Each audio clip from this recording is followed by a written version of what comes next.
E rickshaw चालकों ने हापुड़ में शुक्रवार को हड़ताल की, जिसकी वजह से शहर की रफ्तार थम गई। आने जाने में लोगों को परेशानी का सामना करना पड़ा। अपनी विभिन्न समस्याओं को लेकर ई रिक्शा चालक कलेक्ट्रेट पहुंचे और जिलाधिकारी को अपनी अपनी समस्याओं से अवगत कराया। उत्तर प्रदेश ई रिक्शा चालक वेलफेयर एसोसिएशन के जिलाध्यक्ष वरुण त्यागी ने बताया कि ई रिक्शा के लिए जो रूट बने हैं वो बहुत छोटे हैं, जिसकी वजह से आमदनी भी कम हो रही है। परिजनों का पालन पोषण करने में परेशानी हो रही है। ई रिक्शा चालकों के लिए कोई स्टैंड नहीं है, ऐसे में वह ई रिक्शा को कहां खड़ा करें। पुलिस द्वारा उनके साथ अभद्र व्यवहार किया जाता है, चालान काटे जाते हैं। भारी भरकम चालान को वह कैसे भुगतान करें। अपनी 4 सूत्रीय मांगों को लेकर उन्होंने ज्ञापन अधिकारी को सौंपा और जिलाधिकारी को समस्याओं से अवगत कराया। बड़ी संख्या में ई रिक्शा चालक कलेक्ट्रेट पहुंचे, जहां उन्होंने अपना विरोध जताया। भैया, आज हमने पूरे हापुड़ की आज रिक्शा चालकों की हड़ताल है। इसी हड़ताल का जो हमारा मेन कारण है, जो रिक्शा चालकों की समस्या आ रही है, उन समस्या को लेकर आज हमने ज्ञापन दिया है डीएम साहब को।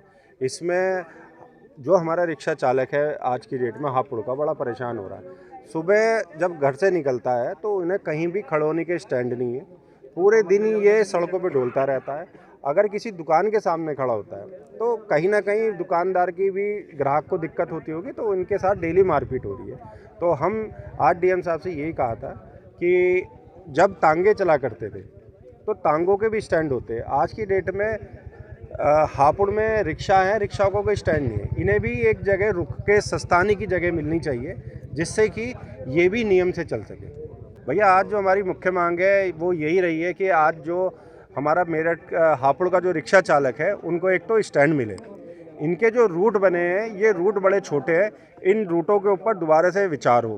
तीसरी मांग हमारी यह है कि हमारे रिक्शा चालकों के साथ जो रेलवे स्टेशन पे अवैध पर्ची काटी जा रही है, ये पर्ची भी ये है मेरे पास है।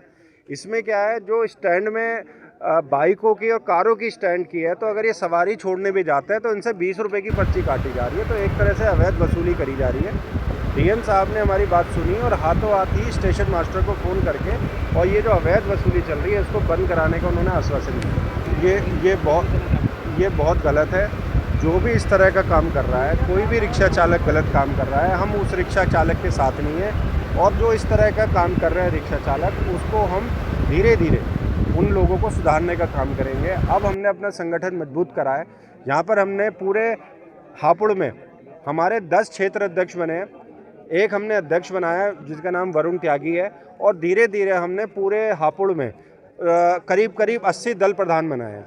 अब हम उन दल प्रधान, उन क्षेत्र अध्यक्ष और जो मेरठ के हमारे हापुड़ के अध्यक्ष हैं, उनको ये जिम्मेदारी देंगे जो गलत रिक्शा चालक है उसे चिन्हित करें। जो गलत तरीके से रिक्शा चला रहा है, ओवरलोड करके चला रहा है, उन लोगों को इस तरह के काम करें। हम नहीं चाहते कोई भी किसी भी के साथ यात्रियों को परेशानी हो या दुर्घटना हो या जाम की स्थिति है। हम यही चाहते हैं, हम प्रशासन के साथ मिलकर जो हापुड़ की समस्या है यातायात की, उसे भी सुधारें।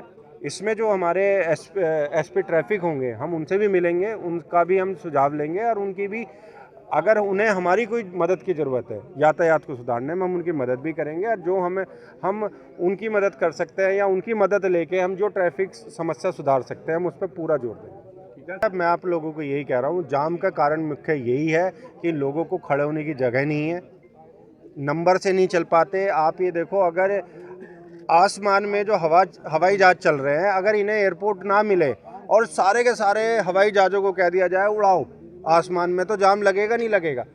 इनके स्टैंड है तभी तो नंबर से चलते हैं। एयरपोर्ट है, एयरपोर्ट पे 100 जहाज, हवाई जहाज़ खड़े हैं।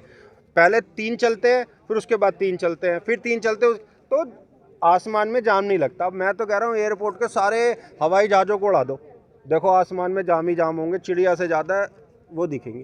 तो भैया, मेरा यही कहना है, इनको अगर स्टैंड मिल जाएंगे बहुत शांति से चलेंगे, बढ़िया चलेंगे।